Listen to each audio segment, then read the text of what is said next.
Hi every one. ഇന്ന് നമ്മൾ share ചെയ്യാൻ പോകുന്നത് ILR for a dependant application എങ്ങനെ ചെയ്യാം എന്നുള്ളതാണ്.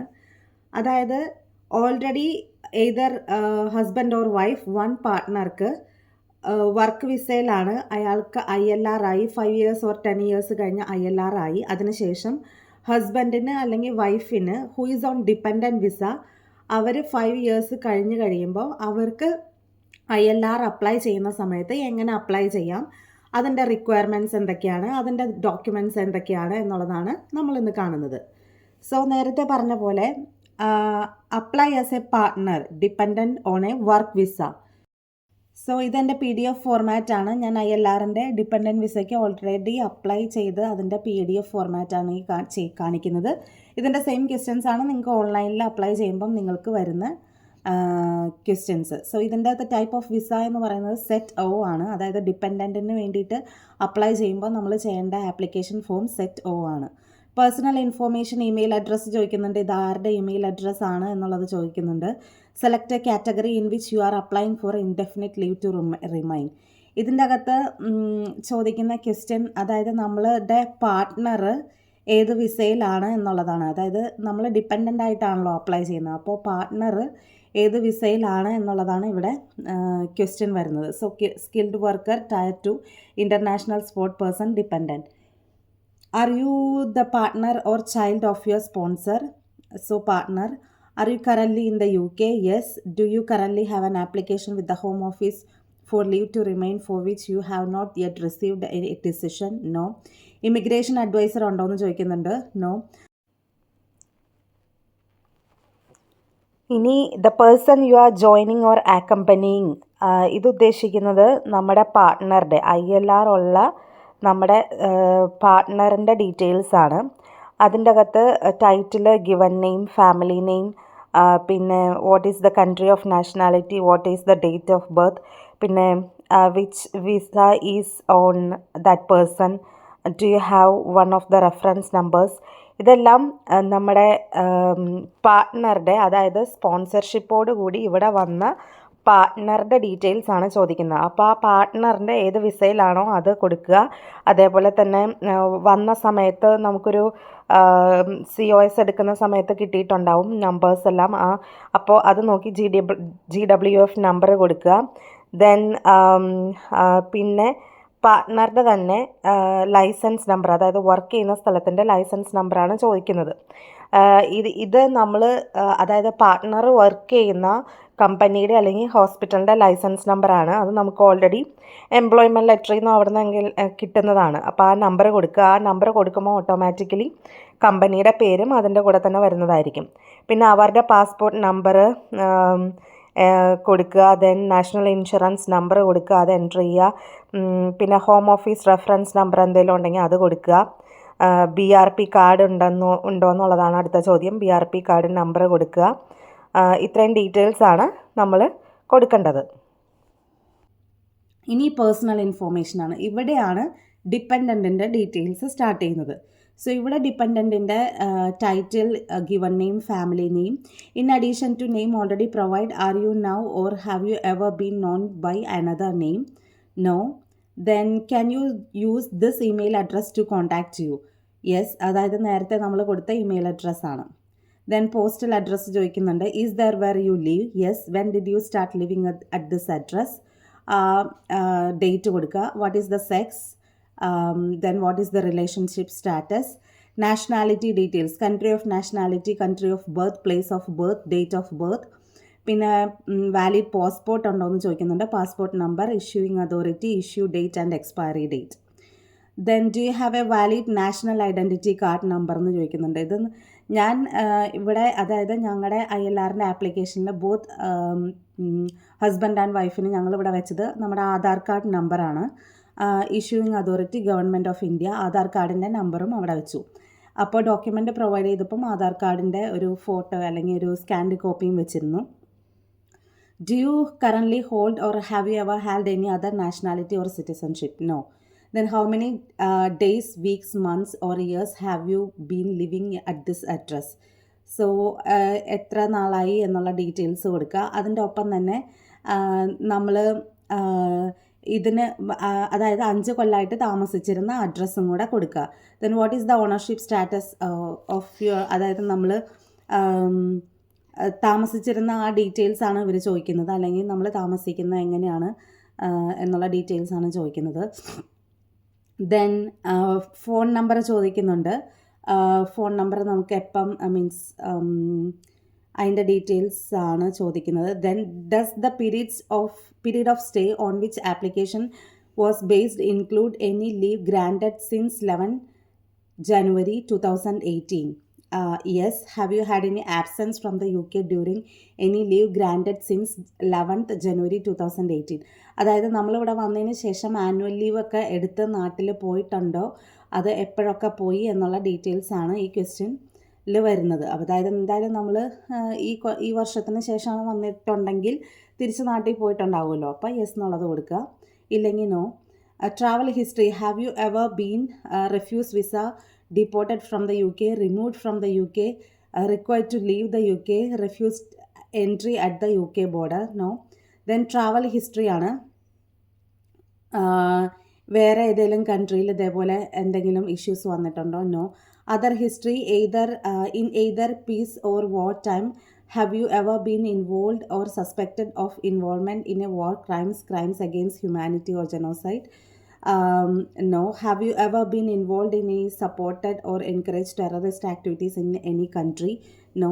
സോ ഇതുപോലെ കുറച്ച് നമ്മുടെ ക്രിമിനൽ ബാക്ക്ഗ്രൗണ്ട് അറിയാനുള്ള ക്വസ്റ്റ്യൻസ് ആണ്. എല്ലാം വായിച്ച് നോക്കി നോ എന്നുള്ളത് കൊടുക്കുക നിങ്ങളുടെ ഇതനുസരിച്ച്. ഇമിഗ്രേഷൻ ഹിസ്റ്ററിയാണ് പിന്നെ ചോദിക്കുന്നത്. When did you first enter the UK? അപ്പം നമ്മുടെ പാസ്പോർട്ട് നോക്കി നമുക്ക് ഫസ്റ്റ് ഡേറ്റ് കിട്ടും, അത് കൊടുക്കുക. Have you spend any of your 2, 3 or 5 year continuous period with leave to enter or remain in the crown dependencies? അവിടെ ഒന്നും പോയിട്ടില്ല, അപ്പം no. Which countries did you visit or travel through when absent from UK or crown dependencies? അപ്പോൾ നമ്മൾ ഇവിടുന്ന് പോയിട്ടുള്ളത് ഇന്ത്യയിലേക്കാണ് ലീവിന്. So അത് ആ ഡീറ്റെയിൽസ് കൊടുക്കുക. അല്ല നമ്മൾ ആനുവൽ ലീവ് അല്ലെങ്കിൽ ഹോളിഡേ സ്പെൻഡ് ചെയ്യാൻ വേറെ വല്ലയിടത്തും പോയിട്ടുണ്ടെങ്കിൽ അങ്ങനത്തെ ഡീറ്റെയിൽസും കൂടെ കൊടുക്കേണ്ടതാണ്. അപ്പോൾ ആ ഡേറ്റ് കൊടുക്കുക, റിട്ടേൺ ആയിട്ടുള്ള ഡേറ്റും കൊടുക്കുക. പിന്നെ നമ്മൾ എന്തിനാണ് പോയത് എന്നുള്ള ഒരു റീസൺ കൊടുക്കാം. ജസ്റ്റ് ഫാമിലി വിസിറ്റ് ചെയ്യാൻ പോയി, അല്ലെങ്കിൽ ബ്രദേഴ്സ് ഓർ സിസ്റ്റേഴ്സ് മാരേജ് എന്താണ് എന്നുള്ള ഡീറ്റെയിൽസ് അവിടെ ജസ്റ്റ് നമുക്ക് കൊടുക്കാവുന്നതാണ്.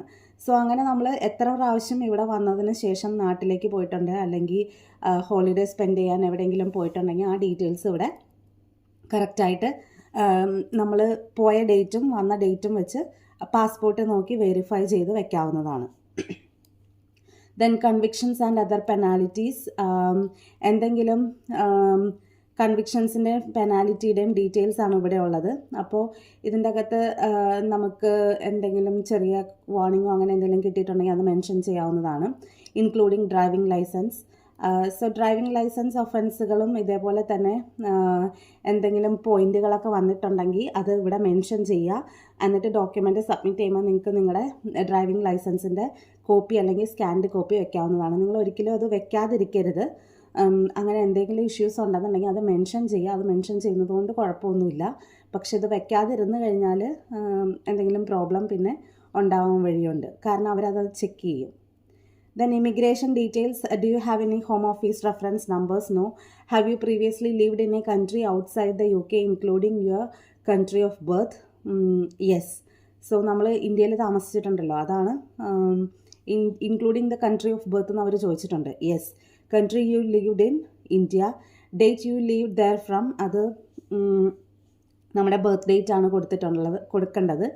അത് കഴിഞ്ഞ് നിങ്ങൾ എവിടെയെങ്കിലും താമസിച്ചിട്ടുണ്ടെങ്കിൽ അതനുസരിച്ചിട്ടുള്ള ഡേറ്റും നിങ്ങൾക്ക് കൊടുക്കാവുന്നതാണ്. Reason you lived there, my country of birth. English ലാംഗ്വേജിൻ്റെ കാര്യമാണ് ഇനി ചോദിക്കുന്നത്. Do you have a degree that was taught in English? Actually നമുക്ക് ഇംഗ്ലീഷ് ഡിഗ്രി നമ്മൾ നാട്ടിൽ പഠിച്ചിട്ടായിരിക്കും വന്നിരിക്കുന്നത്, അല്ലെങ്കിൽ ഇംഗ്ലീഷുള്ള കോഴ്സുകളായിരിക്കും നമ്മൾ പഠിച്ചിട്ടുണ്ടാവുക. പക്ഷേ ഇവിടെ നമുക്ക് അവർ ഓപ്ഷൻസ് തരുന്നതെന്ന് പറഞ്ഞു കഴിഞ്ഞാൽ ഇംഗ്ലീഷ് ലാംഗ്വേജ് നമ്മൾ പഠിച്ചിട്ടുണ്ടെങ്കിൽ നമ്മുടെ കോളേജിൽ നിന്ന് അല്ലെങ്കിൽ നമ്മുടെ യൂണിവേഴ്സിറ്റിയിൽ നിന്ന് നമ്മളൊരു പേപ്പർ വാങ്ങിക്കണം. ആ പേപ്പർ ഇവിടുത്തെ ഈക്വലൻ്റ് ഇംഗ്ലീഷ് ആണോ എന്ന് ചെക്ക് ചെയ്യണം. സോ അത് ഇത്തിരി ചെക്ക് ചെയ്യാവുന്നതാണ്, പക്ഷെ ചിലപ്പോൾ ടൈം എടുക്കും. അതേപോലെ തന്നെ അതിന് കുറച്ച് കോസ്റ്റ്ലിയുമാണ്. സെയിം കോസ്റ്റ് വെച്ച് തന്നെ നമുക്ക് ഇവിടുത്തെ B1 ഇംഗ്ലീഷ് ടെസ്റ്റ് എഴുതാം. സോ ഞങ്ങൾ അങ്ങനെയാണ് ചെയ്തത്. ഇംഗ്ലീഷ് ഡിഗ്രി ഞങ്ങൾ നോ ചെയ്തിട്ട് have you passed and approved English language test, yes. So അത് ചെയ്തത് B1 ഇംഗ്ലീഷ് ടെസ്റ്റാണ്. സോ B1 ഇംഗ്ലീഷ് ടെസ്റ്റിനെ പറ്റിയിട്ടുള്ളൊരു വീഡിയോ ഞാൻ ചെയ്തിട്ടുണ്ട്. അതിൻ്റെ ലിങ്ക് ഡിസ്ക്രിപ്ഷൻ ബോക്സിൽ കൊടുത്തേക്കാം. സോ ആ ടെസ്റ്റ് എന്ന് പറയുന്നത് വളരെ ഈസി ആയിട്ട് ചെയ്യാൻ പറ്റുന്ന ഒരു ടെസ്റ്റാണ്. ഓൾമോസ്റ്റ് സെയിം കോസ്റ്റ് അല്ലെങ്കിൽ ഇതിനേക്കാളും ഒരു ഇച്ചിരി ചെറിയ കോസ്റ്റ് കൂടുതലാണ് നമ്മുടെ ഇംഗ്ലീഷ് ഡിഗ്രി, അതായത് നമ്മളെ നാട്ടിലെ ഇംഗ്ലീഷ് ഡിഗ്രി ഇവിടുത്തെ ഡിഗ്രിയോട് ഈക്വലൻ്റ് ആണ് എന്ന് കാണിക്കാൻ ഇത്തിരി ബുദ്ധിമുട്ടാണ്. അതുകൊണ്ടാണ് B1 ഇംഗ്ലീഷ് ടെസ്റ്റ് നമുക്ക് ഈസി ചെയ്യാമെന്ന് പറയുന്നത്. So how did you get your result? അതിൻ്റെ സർട്ടിഫിക്കറ്റ് നമുക്ക് ഇമെയിലിലേക്ക് അയച്ചു തരും. സോ സർട്ടിഫിക്കറ്റ് എന്ന് എഴുതി have you provide evidence of your English language ability in a previous application? No. Then current status, what is your current national insurance number? So അത് കൊടുക്കുക. UK immigration status, do you have a visa, leave to enter or remain or other permission to be in the UK? Yes. What is the end date of your most recent visa, leave to enter or remain or other permission to be in the UK? So നമുക്ക് നമ്മുടെ last date അറിയാം വിസയുടെ, അതും കൊടുക്കുക. Knowledge of language and life in the UK. So have you pass the life in the UK test? So നമുക്കറിയാവുന്ന പോലെ PR-ൻ്റെ അല്ലെങ്കിൽ ILR-ൻ്റെ application സമയത്ത് നമുക്ക് പാസ്സാവേണ്ട ഒരു ടെസ്റ്റാണ് life in the UK test എന്ന് പറയുന്നത്. ലൈഫ് ഇൻ ദ UK ടെസ്റ്റിനെ പറ്റിയിട്ട് ഞാനൊരു വീഡിയോ ഓൾറെഡി ചെയ്തിട്ടുണ്ട്. അതിൻ്റെ ലിങ്ക് ഞാൻ ഡിസ്ക്രിപ്ഷൻ ബോക്സിൽ കൊടുത്തേക്കാം. അതിൻ്റെ ഡീറ്റെയിൽസും ഞാൻ അതിൻ്റെ അകത്ത് തന്നെ പറയുന്നുണ്ട്. So life in the UK test നമുക്ക് പാസ്സായി കഴിയുമ്പം നമുക്ക് ഒരു ലിങ്ക് കിട്ടും നമ്മുടെ മെയിലിലോട്ട്, നമ്മൾ പാസ്സായി എന്നുള്ളതിൻ്റെ. ആ ലിങ്കാണ് നമ്മളിവിടെ നമ്മുടെ യുണീക്ക് റെഫറൻസ് നമ്പറായിട്ട് യൂസ് ചെയ്യേണ്ടത്. ആ നമ്പർ സെയിം കോപ്പി പേസ്റ്റ് ചെയ്ത് ഇവിടെ കൊടുക്കുക. Then finance, do you or anyone else who is part of this application receive any public funds? No. ഇനി ഡോക്യുമെൻറ്റ്സ് ആണ് കൊടുക്കേണ്ടത്. സോ ഇത്രയും നമ്മൾ ആപ്ലിക്കേഷൻ ഫില്ല് ചെയ്ത് കഴിയുമ്പോൾ നമുക്ക് ഡോക്യുമെൻറ്റ്സ് നമ്മൾ പ്രൊവൈഡ് ചെയ്യേണ്ടത് നമ്മുടെ passport, other documents, consent from home office to request verification check or third party support, language test, English language ടെസ്റ്റാണ് അത് ഉദ്ദേശിക്കുന്നത്, immigration status, declaration form signed, then all previous passports and travel documents. ഇത്രയും documents അത് automatically വരുന്നതാണ്. എന്തൊക്കെ details ആണ് എന്തൊക്കെ documents ആണ് വേണ്ടതെന്നുള്ളത് ഡീറ്റെയിൽ ആയിട്ട് ഞാൻ ഈ വീഡിയോയ്ക്ക് ശേഷം പറയാം. ദെൻ പേയ്മെൻറ്റ് എങ്ങനെയാണെന്നുള്ളതാണ്. നമ്മൾ എല്ലാം ചെയ്ത് കഴിയുമ്പോൾ നമുക്ക് പേയ്മെൻറ്റിനുള്ള ഓപ്ഷൻ വരും. അപ്പോൾ ഞങ്ങൾ ഇതിൻ്റെ അകത്ത് എടുത്തിരുന്നത് പ്രയോറിറ്റി ബേസ്ഡ് ആയിരുന്നു. കാരണം അല്ലെങ്കിൽ ഇതിൻ്റെ ആപ്ലിക്കേഷന് കുറച്ച് ടൈം എടുക്കും ചെയ്യാൻ നമുക്ക് തിരിച്ച് ഡിസിഷൻ വരാൻ വേണ്ടിയിട്ട്. സോ ഒരു 5 വർക്കിംഗ് ഡേയ്സിൻ്റെ ഉള്ളിൽ, അതായത് 7 ഡേയ്സ് മാക്സിമം ഇതിനുള്ളിൽ നമുക്ക് ഡെസിഷൻ കിട്ടാൻ തരത്തിലുള്ള ആപ്ലിക്കേഷനാണ് ഞങ്ങൾ വെച്ചത്, പ്രയോറിറ്റി സർവീസ്. അപ്പോൾ നിങ്ങൾക്ക് നിങ്ങളുടെ ഇതനുസരിച്ച് വയ്ക്കാം, നിങ്ങൾക്ക് വേണ്ടതുപോലെ വയ്ക്കാം. കാരണം നമ്മൾ ഈ ആപ്ലിക്കേഷൻ ചെയ്യുന്ന സമയത്ത് UK-ലായിരിക്കണം എന്ന് പറയുന്നുണ്ട്. അപ്പോൾ ഇൻ കേസ് നമുക്ക് നാട്ടിൽ പോകണം എന്നുള്ള ഓപ്ഷൻ ആണെന്നുണ്ടെങ്കിൽ പ്രയോറിറ്റി വെക്കുന്നതായിരിക്കും എളുപ്പം. ദെൻ കൺസെൻറ്റ് ആണ് നെക്സ്റ്റ് വരുന്നത്. അതെല്ലാം നിങ്ങൾ ആൻസർ ചെയ്യുക. പിന്നെ ഡിക്ലറേഷൻ വരുന്നുണ്ട്. സോ ILR-ൻ്റെ ഡിപ്പെൻഡൻറ്റ് ആപ്ലിക്കേഷന് ഞങ്ങൾ സബ്മിറ്റ് ചെയ്ത ഡോക്യുമെൻറ്റ്സ് ആണ് ഇതെല്ലാം. ആപ്ലിക്കൻറ്റിൻ്റെ passport, old and new passport ഉണ്ടെങ്കിൽ 2 പാസ്പോർട്ടും അതിൻ്റെ ഫ്രണ്ട് ആൻഡ് ബാക്ക് പേജ്, പിന്നെ സ്റ്റാമ്പ്ഡ് പേജസ്, അതായത് നമ്മൾ UK-ന്ന് എക്സിറ്റ് ആയതിൻ്റെയും എൻ്റർ ആയതിൻ്റെയും സ്റ്റാമ്പ് ചെയ്തേക്കുന്ന പേജസ്, ഇൻക്ലൂഡിങ് നമ്മുടെ ഫസ്റ്റ് വിസയുടെ പേജ് ഉൾപ്പെടെയുള്ള ഫോട്ടോസ് PDF ഫോർമാറ്റ് ആക്കിയത്. Then BRP card, Aadhaar card, അതിൻ്റെ നമ്പർ നമ്മൾ വെച്ചിട്ടുണ്ടല്ലോ ആപ്ലിക്കേഷൻ ഫോമിൽ, അതുകൊണ്ട് ആധാർ കാർഡിൻ്റെ ഫോട്ടോ. ദെൻ ഡ്രൈവിംഗ് ലൈസൻസ് ഉണ്ടെങ്കിൽ അത്, കൗൺസിൽ ടാക്സിൽ നിങ്ങളുടെ 2 പേരുടെയും പേരുണ്ട് എന്ന് ഉറപ്പ് വരുത്തുക. ദെൻ യൂട്ടിലിറ്റി ബിൽസും അതേപോലെ തന്നെ വാട്ടർ, ഇലക്ട്രിസിറ്റി, ഗ്യാസ് ഏതെങ്കിലും ഒരു യൂട്ടിലിറ്റി ബില്ല് വയ്ക്കാവുന്നതാണ്. പക്ഷേ ആ യൂട്ടിലിറ്റി ബില്ലിലും ഇതേപോലെ തന്നെ നിങ്ങളുടെ 2 പേരുടെയും പേരുണ്ട് എന്ന് ഉറപ്പ് വരുത്തുക. യൂട്ടിലിറ്റി ബിൽസ് ഇൻ കേസ് നിങ്ങളുടെ പേരില്ലെങ്കിൽ നിങ്ങൾക്ക് പെട്ടെന്ന് വിളിച്ച് ഒരു 2-3 ഡേയ്സിൻ്റെ ഉള്ളിൽ തന്നെ പേര് ആഡ് ചെയ്ത് നിങ്ങൾക്ക് പുതിയ ബില്ല് കിട്ടുന്നതാണ്. സോ അത് 2 പേരുടെയും പേരുണ്ടെന്ന് ഉറപ്പ് വരുത്തുക. ദെൻ എംപ്ലോയ്മെൻറ്റ് ലെറ്റർ, അറിയാവുന്ന പോലെ നിങ്ങളുടെ എംപ്ലോയറുടെ കയ്യിൽ നിന്ന് നിങ്ങൾ ലെറ്റർ വാങ്ങുക. ദെൻ P60 ഫോം നമുക്ക് ഡൗൺലോഡ് ചെയ്യാനായിട്ട് പറ്റും. സോ അത്, പിന്നെ ബാങ്ക് സ്റ്റേറ്റ്മെൻ്റ് ആണ്. ബാങ്ക് സ്റ്റേറ്റ്മെൻറ്റ് ലാസ്റ്റ് 3 മന്തിൻ്റെ ബാങ്ക് സ്റ്റേറ്റ്മെൻറ്റ് നമ്മൾ കാണിക്കണം. പിന്നെ പുതിയ വീട് എന്തെങ്കിലും വാങ്ങിച്ചിട്ടുണ്ടെങ്കിൽ അതിൻ്റെ കംപ്ലീഷൻ ഡോക്യുമെൻറ്റ്സ് എന്തെങ്കിലും ഉണ്ടെങ്കിൽ അത് സബ്മിറ്റ് ചെയ്യാവുന്നതാണ്. പിന്നെ ലൈഫ് ഇൻ UK ടെസ്റ്റിൻ്റെ അത് നമുക്ക് ഫോമല്ല, ആ ലിങ്കാണ് നമ്മൾ ഫോമിൽ സബ്മിറ്റ് ചെയ്യുന്നത്. ഞാൻ ഇതിൻ്റെ അകത്ത് ഓർക്കാൻ വേണ്ടിയിട്ട് എഴുതി വെച്ചതാണ്. പിന്നെ B1 ഇംഗ്ലീഷ് ടെസ്റ്റിൻ്റെ ഡിജിറ്റൽ സർട്ടിഫിക്കറ്റ്, പിന്നെ വരുന്നത് പാർട്ട്ണറിൻ്റെ ഡോക്യുമെൻറ്റ്സ് ആണ്. അതായത് ഓൾറെഡി ILR ഉള്ള ആ മെയിനായിട്ട് ഇവിടെ വർക്ക് വിസയിൽ വന്ന ആപ്ലിക്കൻറ്റിൻ്റെ ഡോക്യുമെൻറ്റ്സ് ആണ് ഇതെല്ലാം. പാസ്പോർട്ട്, അതിൻ്റെ front and back page, stamped pages നിങ്ങൾക്ക് വേണമെങ്കിൽ വെക്കാം. BRP കാർഡ്, പിന്നെ ILRൻ്റെ കാർഡ്, അതായത് ILR ഓൾറെഡി കിട്ടിയാൾക്ക് BRP കാർഡ് ഉണ്ടെങ്കിൽ അത് വെക്കാം. കറൻ്റ്ലി അത് സ്റ്റോപ്പ് ചെയ്തേക്കാണ്. അതായത് നമുക്ക് ILR കിട്ടിക്കഴിയുമ്പോൾ ILR കിട്ടി എന്നുള്ളൊരു മെയിലാണ് നമുക്ക് വരുന്നത്. അതിന് ഇപ്പോൾ BRP കാർഡ് അയക്കുന്നില്ല currently government of UK. So അങ്ങനെ ഇല്ലെങ്കിൽ നിങ്ങൾക്ക് അതിൻ്റെ ആ ഡീറ്റെയിൽ വെക്കാവുന്നതാണ്. Then bank statement, employment letter ആവശ്യമില്ല, മാരേജ് സർട്ടിഫിക്കറ്റ്, ഇത്രയും ഡീറ്റെയിൽസാണ് നിങ്ങൾക്ക് വെക്കേണ്ടത്. സോ ഇത്രയും ഡോക്യുമെൻറ്റ്സ് ആണ് നിങ്ങൾക്ക് സബ്മിറ്റ് ചെയ്യേണ്ടത്. സോ വൺസ് നിങ്ങൾ ആപ്ലിക്കേഷൻ സബ്മിറ്റ് ചെയ്ത് കഴിയുമ്പോൾ നിങ്ങൾക്ക് TLSലേക്ക് ഡയറക്റ്റ് പോകാൻ പറ്റും. അപ്പോയിൻമെൻറ്റ് എടുക്കാനായിട്ട് ഉള്ള ഓപ്ഷനുണ്ട്. അപ്പോയിൻമെൻറ്റ് നമുക്ക് നേരത്തെ പറഞ്ഞ പോലെ സ്റ്റാൻഡേർഡ് അപ്പോയിൻമെൻറ്റ്, ഫ്ലെക്സിബിൾ അപ്പോയിൻമെൻറ്റ് ഒക്കെ അവൈലബിൾ ആണ്. നിങ്ങൾക്ക് നിങ്ങളുടെ അവൈലബിലിറ്റി നിയറസ്റ്റ് പ്ലേസ് അനുസരിച്ച് നിങ്ങൾക്ക് ഒരു അപ്പോയിൻമെൻറ്റ് സെലക്ട് ചെയ്യാവുന്നതാണ്. അപ്പോയിൻമെൻറ്റ് സെലക്ട് ചെയ്തതിന് ശേഷമാണ് ഈ ഡോക്യുമെൻറ്റ്സ് നിങ്ങൾ അപ്ലോഡ് ചെയ്യേണ്ടത്.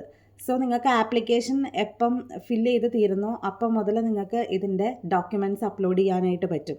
അപ്പോൾ നിങ്ങൾ അത്യാവശ്യം ഡോക്യുമെൻറ്റ്സ് മുന്നേ കളക്ട് ചെയ്തതിന് ശേഷം ആപ്ലിക്കേഷൻ ചെയ്യാനായിട്ട് ശ്രമിക്കുക. പക്ഷേ നിങ്ങൾക്ക് വൺസ് പകുതി അപ്ലോഡ് ചെയ്ത് കഴിഞ്ഞിട്ട്, അല്ലെങ്കിൽ നിങ്ങൾക്ക് വൺസ് ആപ്ലിക്കേഷൻ ഫില്ല് ചെയ്തതിന് ശേഷം 1-2 ദിവസം കഴിഞ്ഞ്, അല്ലെങ്കിൽ അപ്പോയിൻമെൻറ്റിൻ്റെ 2-3 ദിവസം മുന്നേ ആയാലും നിങ്ങൾക്ക് ഈ ഡോക്യുമെൻറ്റ്സ് അപ്ലോഡ് ചെയ്യാവുന്നതേ ഉള്ളൂ. സോ അപ്ലോഡ് ചെയ്ത് കഴിഞ്ഞ് നിങ്ങൾക്ക് സബ്മിറ്റ് ചെയ്യുക. പിന്നെ നിങ്ങൾക്ക് അവരുടെ അതായത് അപ്പോയിൻമെൻറ്റിൻ്റെ ദിവസം അനുസരിച്ച് അവിടെ പോയി നമ്മുടെ തമ്പ് ഇംപ്രഷൻ എല്ലാം എടുക്കുകയാണ് ചെയ്യുന്നത്. പിന്നെ നമുക്ക് ILRൻ്റെ ഡെസിഷൻ ഇപ്പോൾ നേരത്തെ പറഞ്ഞ പോലെ കാർഡല്ല, നമുക്ക് മെയിലായിട്ട് വരികയാണ് ചെയ്യുന്നത്. ഓക്കെ, സോ നിങ്ങൾക്ക് ഈ ഇൻഫോർമേഷൻ ഉപകരിക്കുമെന്ന് വിചാരിക്കുന്നു. Thank you for watching.